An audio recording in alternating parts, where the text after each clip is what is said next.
नमस्कार, मैं रवीश कुमार। हम अक्सर खबरों को आज और कल के खांचे में देखते हैं और पलटकर आगे बढ़ जाते हैं। यही नहीं, खबरों को हमेशा एक अकेली घटना के रूप में देखने लग जाते हैं। इससे निकलने का रास्ता आसान नहीं है, लेकिन अगर आप कुछ खास तरह की खबरों को निकालकर उन्हें एक क्रम में रखकर देखेंगे तो वो लकीर दिख जाएगी जिससे आपके नागरिक होने के अधिकार का दायरा छोटा किया जा रहा है। इसे शिकंजा कसना कहते हैं। गर्दन तक हाथ पहुंच गया है, दबाया भी जा रहा है। रहमत इतनी है कि मारा नहीं जा रहा है। यूएपीए के बारे में आप कितनी बार खबरें पढ़ते हैं, अदालतों की टिप्पणियां पढ़ते हैं, लेकिन इसके बाद भी आप देखते हैं कि वही कहानी दोहराई जाती है। राज्य की मशीनरी को लगता है, और यह सही भी है, कि आप भूल जाते हैं और बहुतों को फर्क नहीं पड़ता। एक नया आदेश आ जाता है। जैसे आप इसी साल जून की इन तस्वीरों को भूल गए होंगे, जब नताशा नरवाल, देवांगना कालिता और आसिफ इकबाल तन्हा को कई हफ्तों की जेल के बाद जमानत पर रिहा किया गया। इन सभी पर यूएपीए की धाराएं लगी हैं। दिल्ली दंगों के मामले में कई लोगों पर यूएपीए की धाराएं लगाई गई हैं। केवल इन्हीं तीनों को मेरिट के आधार पर जमानत दी गई है। मेरिट का मतलब यह हुआ कि जमानत देते वक्त हाईकोर्ट ने कहा कि भड़काऊ भाषण देना, चक्का जाम करना आतंकी कार्रवाई नहीं है। कोर्ट ने यह भी कहा, हमें यह कहना पड़ रहा है कि ऐसा लगता है कि असहमति को कुचलने की बेचैनी में राज्य की सोच में प्रदर्शन करने के संवैधानिक अधिकार और आतंकवादी गतिविधियों के बीच अंतर की रेखा धुंधली हो गई है।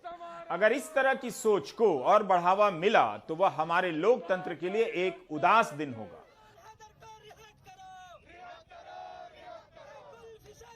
दिल्ली हाई कोर्ट को भाषण में कुछ भी भड़काऊ नहीं मिला, बल्कि अदालत ने कहा कि भड़काऊ भाषण देना आतंकी कार्रवाई नहीं है।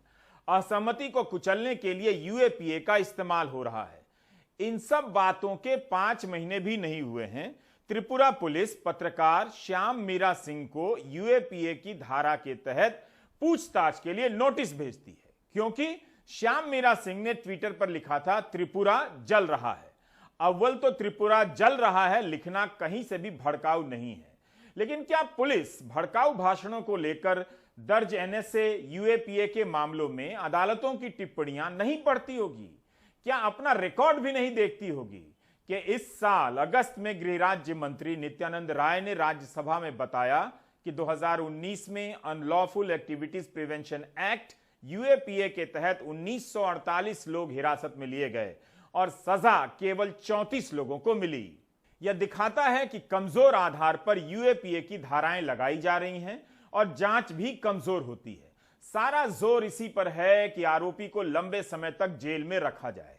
अगर वो राजनीतिक विरोधी है या राज्य की सत्ता को उसका चेहरा पसंद नहीं, तो यह कानून सबक सिखाने का सबसे आसान जरिया बनता जा रहा है।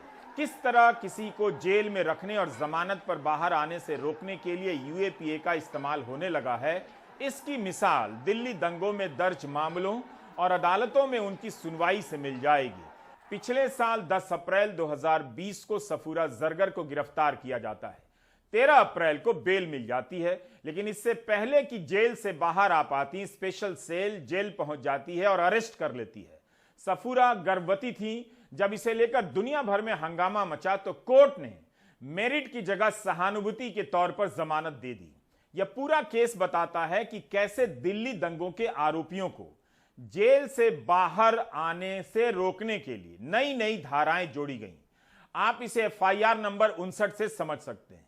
शुरू में इसमें जो धाराएं लगाई गई थीं, सब के सब जमानती थीं। जब मेट्रोपॉलिटन मजिस्ट्रेट ने पूछा कि जमानती धाराएं होने के बाद भी गिरफ्तार क्यों हैं, जेल में क्यों हैं, सही से जवाब दायर कीजिए, तब 20 अप्रैल को दिल्ली पुलिस जो जवाब दायर करती है उसमें यूएपीए की धाराएं लगा देती है। इसी मामले में उमर खालिद और अन्य की जमानत को लेकर अभी तक ट्रायल कोर्ट में बहस चल रही है। उमर खालिद की जमानत को लेकर कई बार बहस हो चुकी है। उमर खालिद को 13 महीने जेल में हो गए। कुछ मामलों में जमानत का नहीं मिलना हो सकता है कि कानून की प्रक्रियाओं की जरूरत हो, लेकिन क्या अदालत की टिप्पणियों और तमाम घटनाओं से यह नहीं लग रहा कि जेल में लंबे समय तक डालने का यह तरीका बनता जा रहा है? इस तरह के इवेंट रचे जा रहे हैं कि टीवी पर 3-3 महीने बहस चलती है इसकी पृष्ठभूमि में, और कोई नतीजा नहीं निकलता। इन बहसों में अनाप शनाप सवालों को उठाकर जांच एजेंसियों की करतूतों पर पर्दे डाले जाते हैं। सिर्फ यूएपीए नहीं है, इसकी बिरादरी के कई और कानून हैं जिनमें जमानत को मुश्किल बनाया गया है। मिसाल के तौर पर national security act, NSA, NDPS act, PASA act है। क्या आप जानते हैं कि इलाहाबाद हाईकोर्ट ने एनएसए के 120 मामलों में से 94 को रद्द कर दिया। इंडियन एक्सप्रेस की एक रिपोर्ट के अनुसार ये सारे मामले जनवरी 2018 से दिसंबर 2020 के बीच दायर हुए थे। क्या इस तरह से हमारे देश में एनएसए के मामले दर्ज हो रहे हैं? गुजरात के मुख्यमंत्री ने ही बताया है कि पिछले 2 साल में 5400 से अधिक लोग prevention of anti social activities PASA act के तहत गिरफ्तार हुए हैं। इनमें से 3447 मामलों को हाईकोर्ट ने निरस्त कर दिया है। ऐसा ही एक्ट लक्षद्वीप में भी बना है। लक्षद्वीप के संदर्भ में फिल्म मेकर आयशा सुल्ताना का केस याद होगा। उन्होंने लक्षद्वीप के प्रशासक प्रफुल्ल पटेल के खिलाफ टिप्पणी की थी और अपनी टिप्पणी में बायो वेपन का इस्तेमाल किया। उन्हें अरेस्ट कर लिया गया। केंद्र और लक्षद्वीप प्रशासन ने जमानत का विरोध किया कि ऐसे शब्द का इस्तेमाल किया गया है जिससे भारत की छवि खराब हो रही है। केरल हाईकोर्ट ने जमानत दे दी। यूएपीए, एनएसए, पीएएसए, इन कानूनों का इस्तेमाल क्या इसलिए होता है कि इनमें जमानत नहीं मिलती है? क्या हमें अंदाजा है कि आम लोगों को इन धाराओं के चलते क्या मुसीबतें झेलनी पड़ रही हैं? रिया चक्रवर्ती का मामला याद होगा। 3 महीने तक ऐसा तूफान मचा जैसे देश में इससे बड़ी कोई खबर ना हो। इसका 100 ग्राम कवरेज 20,000 करोड़ के ड्रग्स पकड़े जाने की घटना को नहीं मिला होगा। लेकिन पिछले साल हर दिन रिया चक्रवर्ती को सजा दी जाती है। 28 दिनों तक वह एनडीपीएस एक्ट के तहत जेल में रही। जमानत की सुनवाई का सिलसिला चलता रहा, तारीखें टलती रही। ठीक यही हाल आर्यन खान का हुआ। आर्यन खान को भी 26 दिनों तक जेल में रहना पड़ा और उनके बाकी आरोपियों को। जमानत पर बहस इस तरह से हुई जैसे ट्रायल कोर्ट की बहस चल रही। स्टैन स्वामी की तो उम्र 80 साल से अधिक थी, चल फिर सकने की हालत में नहीं थे, जमानत नहीं मिली और मर गए। सुप्रीम कोर्ट के वरिष्ठ वकील अरविंद दातार ने स्टैन स्वामी से लेकर पत्रकार सिद्दीक कप्पन, आर्यन खान से लेकर रिया चक्रवर्ती और अन्य कई लोगों के खिलाफ लगाई गई इन सख्त धाराओं के हवाले से यह सवाल उठाया है कि अगर कानून का राज चल रहा होता तो ये लोग गिरफ्तार नहीं होते। अरविंद तो इसे स्कैम लिखते हैं, कहते हैं ट्रायल कोर्ट में बेल की बात खत्म होती जा रही है। जब तक मामला हाईकोर्ट नहीं जाएगा बेल मिलनी मुश्किल होती जा रही है। अरविंद दातार ने एक और सवाल उठाया है कि बेल ना देकर हासिल क्या हो रहा है? क्या अपराध दर में कमी आ रही है? कहीं ऐसा तो नहीं कि महीनों तक जेल में रखने के लिए अधिक से अधिक इस तरह के अपराधों को गैर जमानती घोषित किया जा रहा है? उन्होंने यह भी लिखा है कि बेल नहीं देने से जितने भी कैदी जेलों में हैं उनमें से 70% अंडर ट्रायल हैं। बहुत से कैदी तो कई साल से जेल में हैं। हर अंडर ट्रायल को दोषी मान लिया जाता है, उनका जीवन बर्बाद हो जाता है। अरविंद दातार लिखते हैं कि जिस तरह से 2020 में कंपनी एक्ट के कई प्रावधानों को डीक्रिमिनलाइज किया गया, उसी तरह से बाकी कानूनों के साथ भी ऐसा होना चाहिए, सुधार होना चाहिए। जबकि ठीक इसके उलट गैर जमानती अपराधों की संख्या बढ़ाई जा रही है। बेल की जगह जेल का चलन बढ़ता जा रहा है। ऐसे प्रावधानों में सारा कुछ जज के विवेक और संतुष्टि पर छोड़ दिया जाता है कि जज तभी जमानत दे जब उसे लगे कि आरोपी निर्दोष है और इसके पर्याप्त आधार है। अगर साफ साफ मामला ना हो तो इतने आरंभिक स्तर पर जज कैसे मान लेगा कि वह निर्दोष व्यक्ति है या दोषी है? यही नहीं, हर केस में मुचलका दिए जाने के मामले में भी सुधार की आवश्यकता है। बहुत जरूरी है कि सुप्रीम कोर्ट और हाई कोर्ट, लोअर कोर्ट को संकेत भेजे कि वे बेल दें। जमानत देने पर किसी अधीनस्थ जज को सजा नहीं दी जाएगी। अरविंद दातार का यह लेख इंडियन एक्सप्रेस में छपा है। सुप्रीम कोर्ट के तमाम आदेशों के बाद भी ट्रायल कोर्ट के स्तर पर बेल क्यों नहीं मिल रही है? क्या इसी कारण यूएपीए का इस्तेमाल बढ़ता जा रहा है? त्रिपुरा में 2015 से 2019 के बीच यूएपीए का एक भी केस दर्ज नहीं हुआ। सरकार ने लोकसभा में यह जानकारी दी है, लेकिन अचानक वहां की पुलिस 102 लोगों को यूएपीए के तहत नोटिस भेजती है। त्रिपुरा जल रहा है। ट्विटर पर इतना भर लिखने से पत्रकार श्याम मीरा सिंह को यूएपीए के तहत नोटिस भेज दिया गया कि वे पूछताछ के लिए हाजिर हों। एडिटर्स गिल्ड ने आलोचना की है कि जांच के स्तर पर इस तरह की सख्त धाराओं को लगाने का यही मतलब है कि पुलिस असहमति को कुचलना चाहती है। इंडियन विमेंस प्रेस कोर ने इन धाराओं को वापस लेने की मांग की है। पत्रकार श्याम मीरा सिंह के साथ साथ 102 लोगों को यूएपीए के तहत नोटिस दिया गया है। पुलिस मानती है कि इन लोगों ने फेक न्यूज फैलाया। सुप्रीम कोर्ट के वकील मनोज और एहतेशाम हाशमी त्रिपुरा गए थे फैक्ट फाइंडिंग टीम के साथ। इन लोगों ने रिपोर्ट ऑनलाइन डाल दी, बाद में हटा लिया। इसके बाद भी यूएपीए के तहत इनके खिलाफ नोटिस आया है कि पूछताछ के लिए हाजिर हों।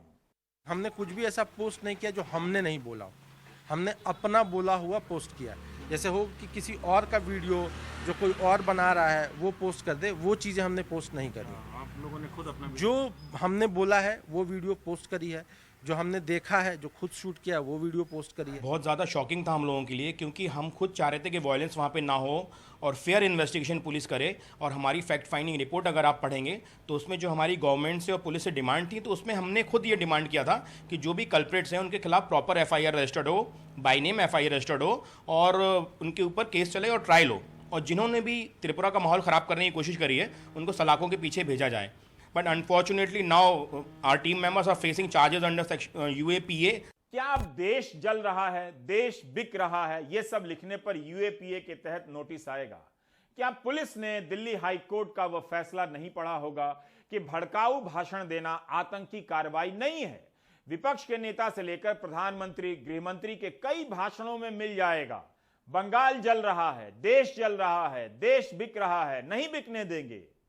त्रिपुरा पुलिस को बताना चाहिए कि जिन लोगों पर दंगा फैलाने की धाराएं लगाई गई हैं, क्या उनके खिलाफ भी यूएपीए लगा है? हमारे सहयोगी रतनदीप ने अपनी रिपोर्ट में लिखा है कि ऐसे लोगों के खिलाफ यूएपीए की धाराएं नहीं लगाई गई हैं। निहित स्वार्थ वाले लोगों द्वारा सोशल मीडिया के माध्यम से समाज में सांप्रदायिक नफरत फैलाने का प्रयास किया जा रहा है। कई लोग बिना सच्चाई जाने उन पोस्टों को शेयर और लाइक करते नजर आ रहे हैं। हालांकि पुलिस सोशल मीडिया के जरिए इन पोस्टों का विरोध कर रही है। इन फर्जी सोशल मीडिया पोस्टों के खिलाफ एक नया मामला भी दर्ज किया गया है, जिसमें ट्विटर के 68, फेसबुक के 31 और यूट्यूब के 2 पोस्ट शामिल हैं। व्यक्तियों व संगठनों को इन फर्जी सोशल मीडिया पोस्टों को हटाने के लिए नोटिस भेजे गए हैं। ऐसे फर्जी सोशल मीडिया पोस्ट करने वालों के खिलाफ सख्त कार्रवाई की जाएगी। अगर फेक न्यूज आतंकी कार्रवाई है तो क्या पुलिस को पता भी है कि इसमें कौन कौन लोग शामिल मिलेंगे? फेक न्यूज के खिलाफ एक्शन लेना चाहिए, लेकिन क्या इसके लिए यूएपीए के तहत नोटिस जाएगा?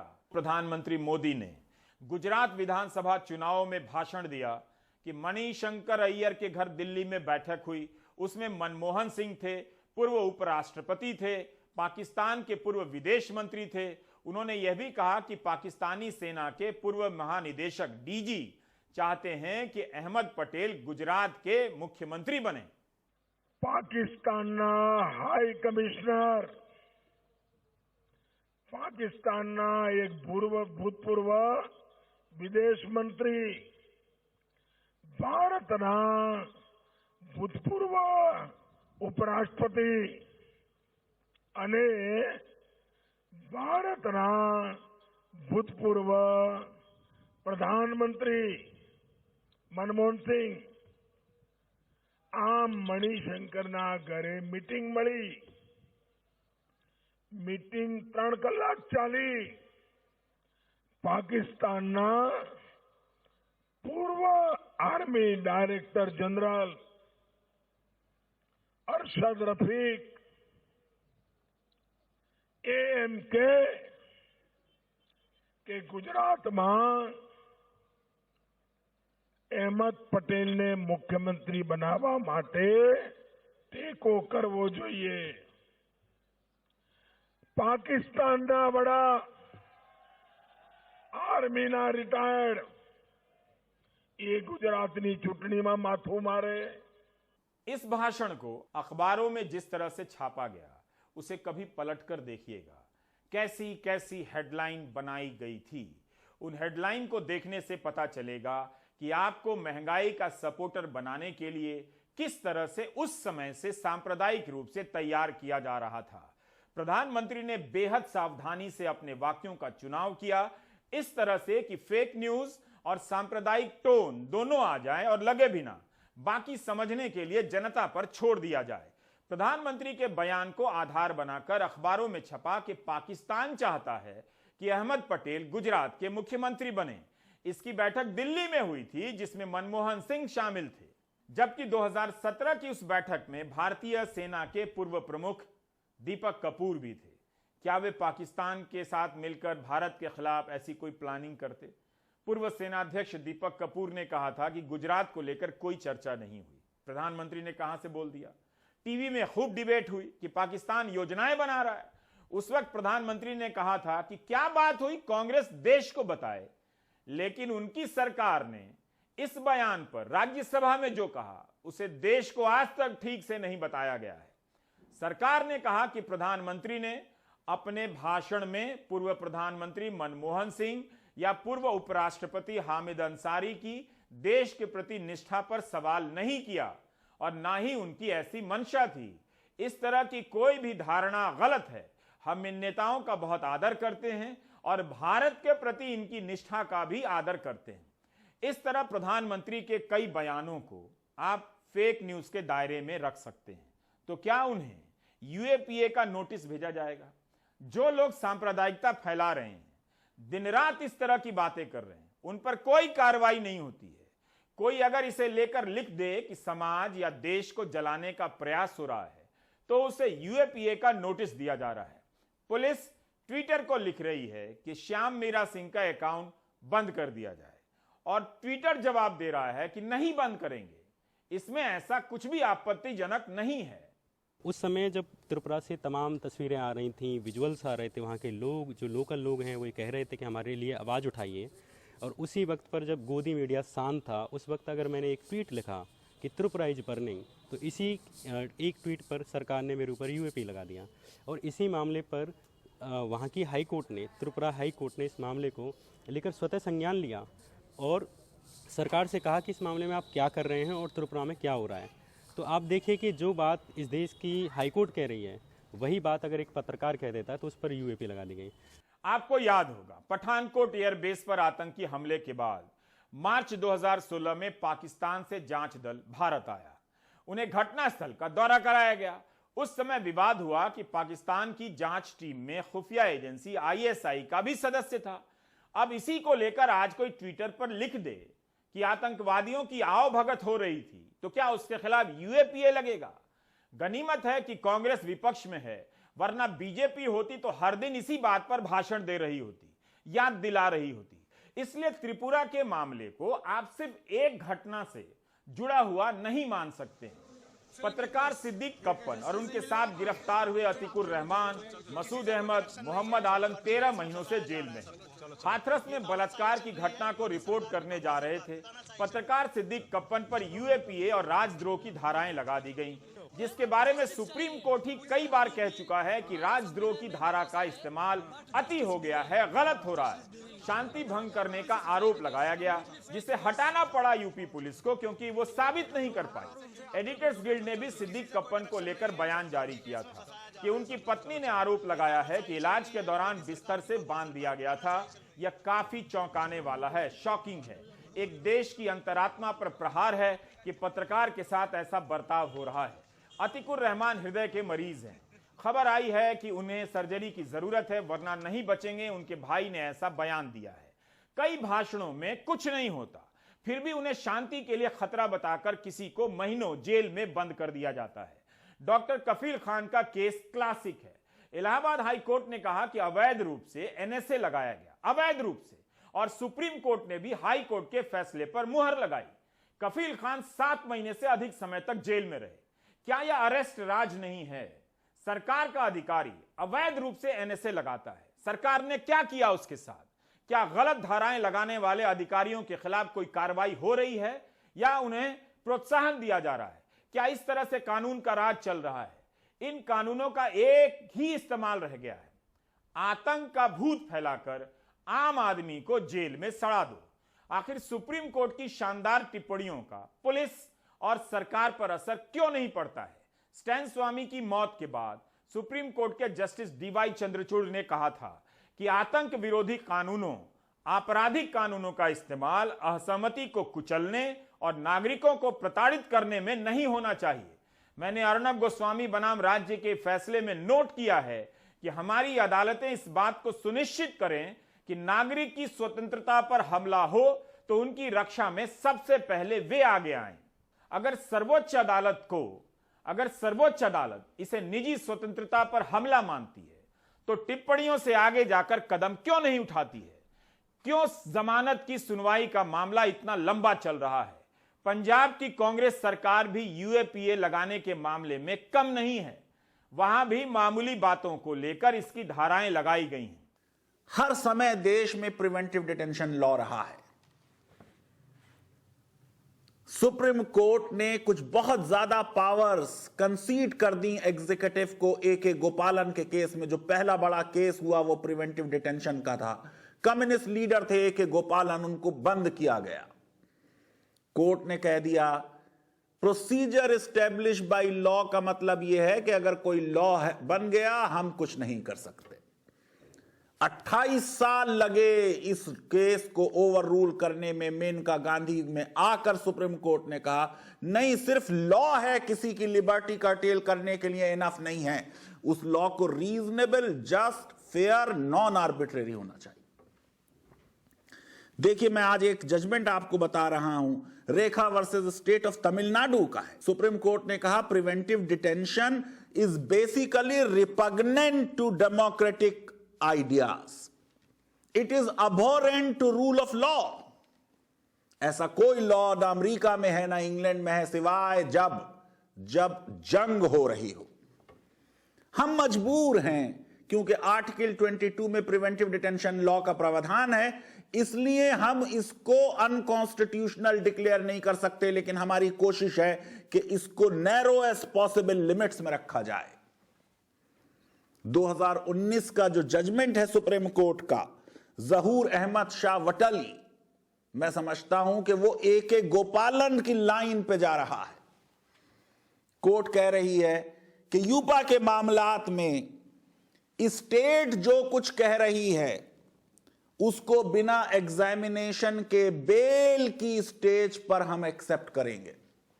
यह तो भारत की हाई कोर्ट्स के जजेस को सलाम है कि सुप्रीम कोर्ट के जजमेंट होते हुए दिल्ली में आपने देखा, आसाम में देखा, उत्तर प्रदेश में देखा, गुजरात में देखा कि हमारी हाई कोर्ट्स कह रही हैं कि ऐसे किसी को आप प्रिवेंटिव डिटेंशन में नहीं रख सकते। गुजरात में तो हद हो गई कि एक डॉक्टर को जिसने इंजेक्शन लगा दिया उसको 106 दिन हमने जेल में रखा। मैं समझता हूं कि ये जो सेक्शन 43D है यूपा का, जिसको स्टैन स्वामी ने अपनी मौत से 2 दिन पहले बॉम्बे हाई कोर्ट में चुनौती दी थी, सुप्रीम कोर्ट को और हाई कोर्ट को एग्जामिन करके इसकी संवैधानिकता पर कोई ना कोई निर्णय जरूर लेना चाहिए। ट्रेड यूनियन लीडर्स, डिसेंटर्स, पेटी ऑफेंडर्स के विरुद्ध हमने यूपा का इस्तेमाल किया। जब हम यूपा का इस्तेमाल इंटेलेक्चुअल्स के विरुद्ध करते हैं तो जो संविधान की प्रीएम्बल में लिबर्टी ऑफ थॉट है, हम उसके विरुद्ध चले जाते हैं। राम मनोहर लोहिया का पुराना केस है। सुप्रीम कोर्ट ने public order, law and order और सिक्योरिटी ऑफ स्टेट का अंतर समझाया। आज जरूरत है कि फिर से सुप्रीम कोर्ट रीट्रेट करे कि जो लॉ एंड ऑर्डर के मामलात हैं उनको पब्लिक ऑर्डर ना बताया जाए और सिक्योरिटी ऑफ स्टेट से कंफ्यूज करके लोगों की लिबर्टीज को यूपा और इसी तरह के प्रिवेंटिव डिटेंशन लॉस के तहत कर्टेल ना किया जाए।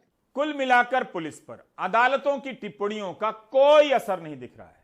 हमारे सामने कई केस आ चुके हैं जिसमें एनआईए आरोप साबित नहीं कर सकी है। इसी साल जून में अखिल गोगोई को एनआईए कोर्ट ने बरी किया, उन पर भी यूएपीए लगाया गया। एनआईए कोर्ट के जज प्रांजल दास ने अपने फैसले में कहा कि रिकॉर्ड पर जो दस्तावेज पेश किए गए हैं और जिन पर चर्चा हुई है, मैं सोच विचार कर इस नतीजे पर पहुंचा हूं कि इन सभी साक्ष्यों के आधार पर नहीं कहा जा सकता कि भारत की एकता, अखंडता और संप्रभुता को खतरा पहुंचाने के इरादे से आतंकी कार्रवाई की गई या लोगों को आतंकित करने के इरादे से आतंकी कार्रवाई की गई। इसलिए अखिल गोगोई के खिलाफ आरोप तय करने का कोई मामला नहीं बनता है। जिन भाषणों के नाम पर अखिल गोगोई को महीनों जेल में रखा गया, उसके बारे में कोर्ट ने कहा उसमें कुछ भी नहीं। इसके बाद भी ट्विटर पर इतना लिख देने से त्रिपुरा जल रहा है।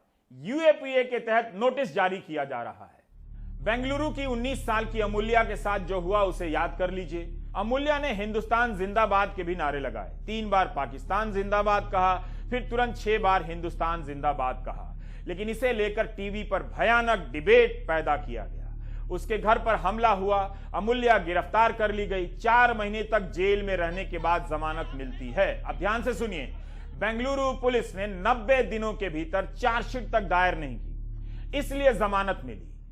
अखिल गोगोई का मामला हो या अमूल्या का, कफील खान का या दिशा रवि का, यही बार बार सामने आ रहा है कि सत्ता का मकसद एक है, सबका मालिक एक है। जेल में डालो, गोदी मीडिया को डिबेट का टॉपिक दो ताकि असली मुद्दों पर बात ना हो। लोगों को डिबेट में उलझाए रखो ताकि वे महंगाई का सपोर्ट करें। हाल ही में केरल में एक और मामला सामने आया है। केरल के एनआईए कोर्ट के जज अनिल के भास्कर ने अल्लन सुएब और त्वाहा फसल को यूएपीए के मामले में जमानत दे दी। इन पर कम्युनिस्ट पार्टी ऑफ इंडिया माओवादी सीपीआईएम से जुड़े होने का आरोप लगा है। इसके पक्ष में एनआईए ने किताबें, पोस्टर और बैनर पेश किए।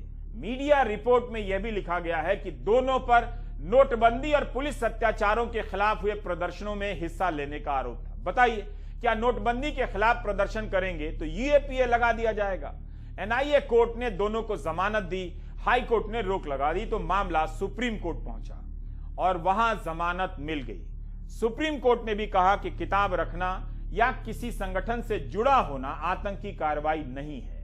यही नहीं, जेल में रखने के लिए बेल ऑर्डर समय पर नहीं पहुंच रहे। सुप्रीम कोर्ट को अब इन बातों को लेकर टिप्पणी करनी पड़ रही है कि बेल ऑर्डर टाइम पर पहुंचे, एफआईआर कैसे लिखी जाए, जांच किस तरह से हो। पता चलता है कि व्यवस्था का ढांचा कितना एक तरफा हो चुका है। इसमें नुकसान आम आदमी का है। आपके बदले बोलने वालों को चुप करा दिया जाएगा, उसके बाद अगला हमला आम नागरिक पर होगा। जब कोई बोलने वाला नहीं होगा तब डरकर महंगाई का सपोर्ट करना पड़ेगा। इसलिए त्रिपुरा की घटना अकेली घटना नहीं है। इस घटना के साथ पुरानी खबरों को और हाल फिलहाल में आई खबरों को जोड़कर देखिए तो पुलिस सिस्टम को ठीक से समझिए, उसके काम पर नजर रखिए, वरना आप नजर से ओझल कर दिए जाएंगे। बचने के लिए प्राइम टाइम देखते रहिए। ब्रेक ले लीजिए।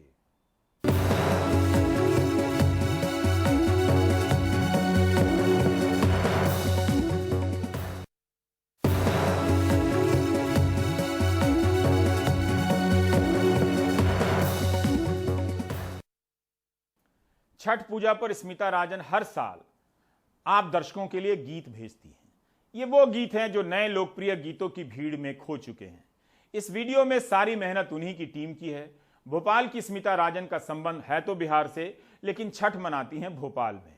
आप जहां भी मना रहे हैं, आप सभी को शुभकामनाएं।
बरत